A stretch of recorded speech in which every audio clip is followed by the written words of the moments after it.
avait rendu Anne stérile. C'est par là que j'ai compris. Il y a des situations bien aimées dans le Seigneur qui nous arrivent. Oh, ceux qui ont la Nelly na katikati nzambe yemo za na kati. Imaginez mon oiseau là. Parce que je vous dis la vérité. Stérilité est parmi des choses humiliantes.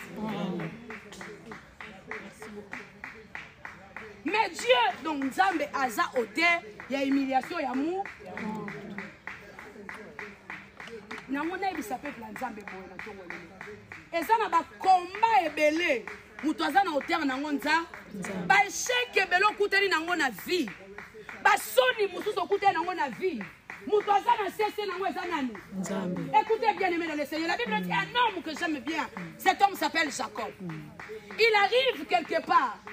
Il dit à ses femmes, Bila, Zilpa, Rebecca, Rachel.